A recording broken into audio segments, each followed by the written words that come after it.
For these sessions, I'm going to talk about respirations and circulation systems. Actually, it is about our breathing.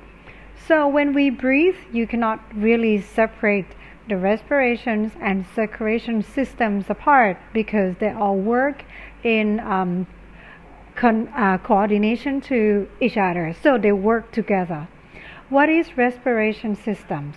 For respirations, it is the act of breathing. So, when you breathing in, you are taking in the oxygens, and when you breathing out or exhales, you are releasing the carbon dioxide out of your body. For children, when it's come to teach them how to do breathing exercise, we rather tell them that, okay, we're going to do pranayama. We rather refer to the breathing technique as just breathe or sniff, and then we tend to make our breathing technique or practice breathing with fun, effective, beneficial, and everybody feel good after practicing yoga and breathing, and then they're ready to go home. So it is the focus on breathing that really sets yoga apart from other forms of exercise. But when it comes to the times that you have to explain to them, why do we have to do the breathing exercise and what is the breathing exercise important to our body? Let me make it simple in a kid's fun way. Okay, look at this cute little boy. Could be a boy or could be a girl. So when we breathe in through our nostril. And sometimes in some exercise or maybe in some actions, we tend to really want to breathe out through our mouth because we really want to get out some fire or some dirty thing or some heat out of the body faster and more. After you breathe through your nose, it's passing to the windpipe or the trachea, and the trachea is reaching and spreading out into different tracts, and then it's go to both sides of the lung. So we have two sides of the lung, the right side and the left side. And then what the lungs do is that it's doing transformations of the gas, which is oxygen. So the old amount of carbon dioxide is being transferred and then changed into a good version of oxygen. And after it changed the gas, then it's passing through the circulation systems or the veins of our heart and gets into our circulations of the bodies. Here comes when the heart takes place. After the lungs give the heart or the circulation systems good oxygen, then it's spreading out around your bodies, and your bodies is functioning very well because every cell of our body needs oxygen. And that's why it is really important that we have a conscious breathing throughout the day so that we won't have much of a leftover carbon dioxide, because the more carbon dioxide we have in our body, it makes us grumpy and it makes us tired. Both sides of your lungs. So the respiration systems composed of the upper respiratory tracts, which includes nose, nasal cavities, and the sinus, and the lower respiratory tracts, which includes the voice box or the larynx, the windpipe or the trachea, the lungs, the airways or the bronchi and bronchia, and the air sac or the alveoli. So after we breathing in,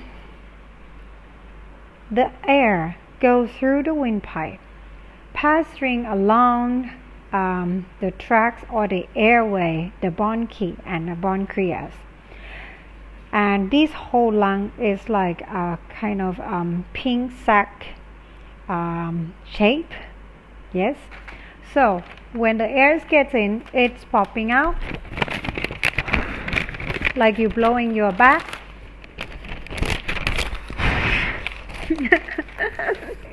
Doesn't work for sometimes, or just like the paper balls that we play in our class. So when the lungs get enough oxygen, the lungs expands. When the lungs expands, what happened to your chest is that your chest cavities also expand. Once your chest cavities expands, all those muscles around the ribs, like intercostal muscles and the organs around here and the back muscles. So intercostals is the muscles that connect ribs to ribs. So intercostal muscles helps hold the rib cage together. So when you're breathing in, the air flow into your nose and passing through your windpipes and passing through the bronchia and go to the lungs in both sides. It's expand your chest, expand your lungs. During the expansion of the lungs, your diaphragm, which is connecting here right under your rib cage, and your diaphragm is separating the organs of the abdominal cavities and the chest cavities apart. So the diaphragm is lowering down, or it's expanding downwards towards your tummy, towards your inner organs in your bellies, which creates movements and kind of a tiny little massage for your inner organs around here, so that everything else, the digestive systems, is functioning better if we breathe enough. When you exhaling, so the carbon dioxide in our body was eliminated through the circulation systems. Those junk things that we don't need anymore, or the dark, I would call it, so we call it dark blood here in Thai, or the blue blood, transferring out through the circulation system. So those are the dirt or the things that we don't need anymore. We eliminate it out through the circulation systems, and then passing back through the lungs. So the lungs exchanging, and at the heart, the circulation system first go through the heart, exchanging the blood and also eliminating things out through the breathing as well. So that's why breathing, respiratory systems and circulation systems really work together. When you exhaling, your chest cavities contract, so your intercostal muscles is contracting, bringing the rib cage downwards or back into its normal shape, and the diaphragm is releasing, so it is uplifting. In doing so, imagine if we cannot breathe enough. So if you sit round your back and you don't have enough breathing, your breathing doesn't go any further. It's just stuck here, so we call it shallow breath. And your intercostal muscles doesn't move, your chest cavity doesn't move, so it's limited the movement and the circulations of your blood systems, and that's why you feel grumpy, you feel tired, and other systems of your body is getting worse. After the lungs transferring oxygen through the alveolar sacs, and the alveolar sacs take that good oxygen, which means the molecules that is doing this oxygenate blood circulations is the hemoglobins. So that molecules would carry this good oxygen throughout the whole systems of circulation throughout the blood. In the blood, there is plasma, so you can check whether the level or the amount of your oxygen in the blood good or not by tasting the plasma, or maybe you can see your own blood if you visit a doctor. If you have quite nice red blood, it means you have taken good enough oxygen, you drink enough.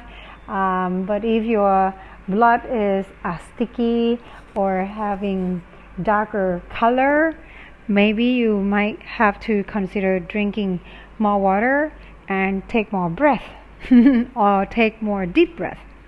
So cells of the respirations needs constant oxygen supply to provide us enough energy.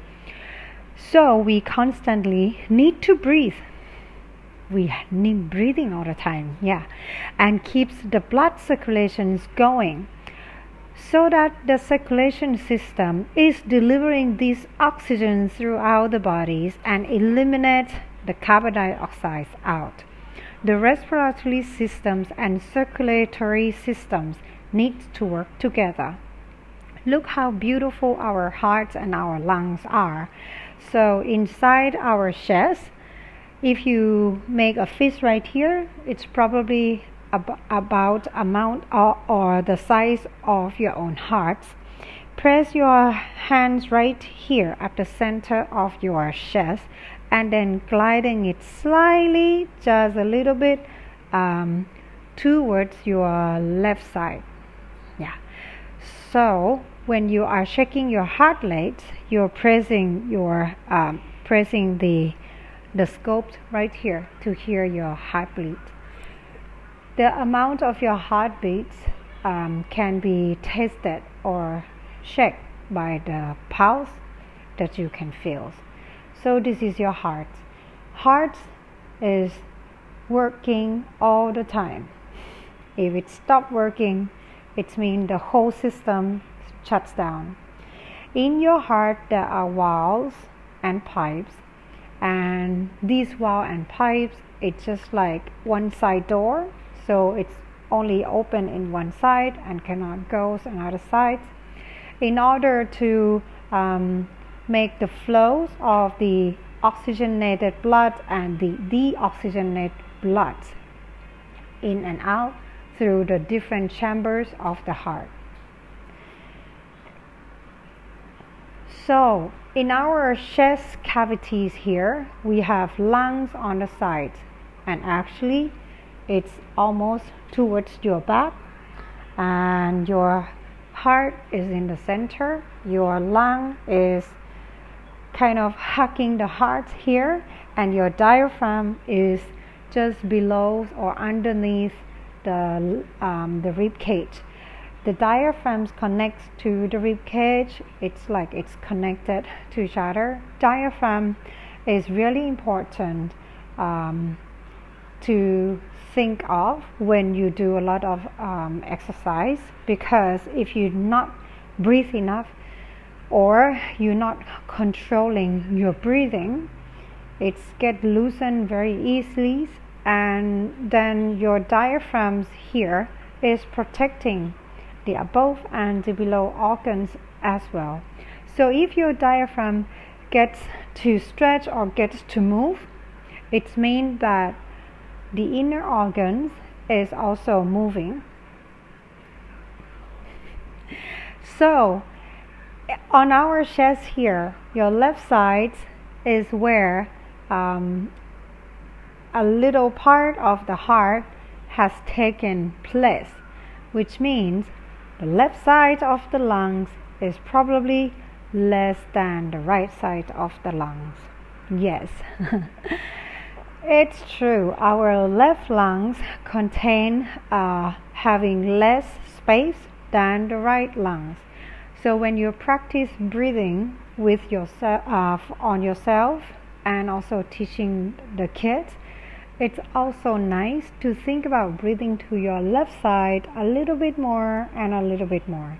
And sometimes we might feel that when we take a deep inhalation towards the left side, it's usually stop if you have that quick acknowledgement, or no, if you have that quick awareness of your breathing patterns.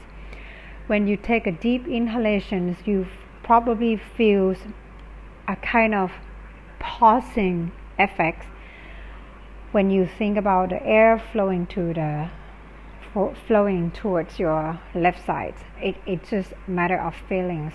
So when you breathe, upper body, so the upper lungs here will get the air first, and the lower lungs will get the air later.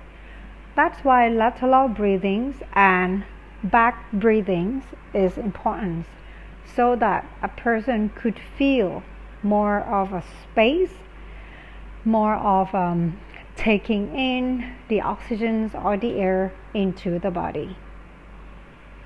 Fun fact about breathing: a child respiratory system is similar to adult. However, some structures is different, such as the size and the positions.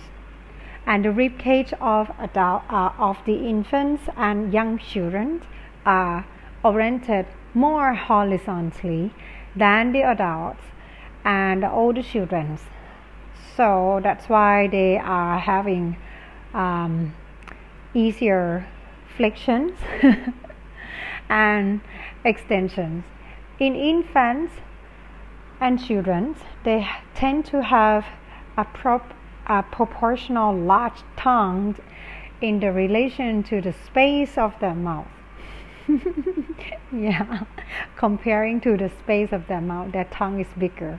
Of course, and because of the humans, when we were born, this is the taste or the organs of survival, right? So our tongues works very so our tongue is actually the life force when we first born. An infant's larynx is also located in a higher position in the neck than it is in the adult. That's why we say, please don't give the pillows or let the child sleep on the pillow, because of a higher position of the neck. And apart from that, because of the back of the child's head is typically larger than adults, so this can cause the neck to flex more when a child is lying on the floor. So actually, children don't really need to sleep on a thick pillow. Young children are typically nose breather, and so the internal diameter of the airway in child is smaller. Any inflammatories or obstructions may cause more severe distress. In general, the airways of a child is smaller and less rigid, and it's more prone to be obstructed. So choking a smaller object could hazard or dangers to the children's respiratory systems. Meanwhile, the rib cage is still very cartilagey or springy, so it makes the children's chest wall less rigid, and the intercostal muscles is still not fully developed. It will be fully developed better or more mature when the child reaches to about 6 years old or 7 years old. So this can also be difficult for them to lift the rib cage, especially the lying on the back and do a crunching exercise for young children, because of the intercostal muscles needs to be contract when you flex your head into a crunch positions. So crunch is not really recommended for young child. Rib cage cartilage is still spongy, So this can allow the chest wall to retract during episodes of the respiratory distress and decrease the tidal volumes. So children also have higher respiratory rates than adults, which make them more susceptible to the agents in the air. So they need more air, they consume air faster than us, they breathe faster than us, so that's why they get attached the germs in the air easier than us do. A child's body is still flexible, therefore too much pressure, it can be overbalanced for them. Therefore, the main focus of doing yoga for children is to help them be able to stabilize. Many people might misbelieve that kids should do bendy yoga poses because they are already flexible. However, it is not that so. I love this mantra, strength before stretch. Another way to help them become more mature and stable is to practice with breathing, and that's why we are different than the other types of exercise, because we are focusing on breathing. So throughout these whole systems of respiratories and circulations, it gives us the whole pictures and ideas of how and why do we need to do that. So in order to deliver it to the kids, it's okay to let them breathe naturally and make your breathing practice fun, because the more you have fun with your breathing, the more self-awareness you have onto yourself, and the better circulations through your blood systems, your circulation systems. It's help you sleep better, eat better, having better mood, and absolutely healthier.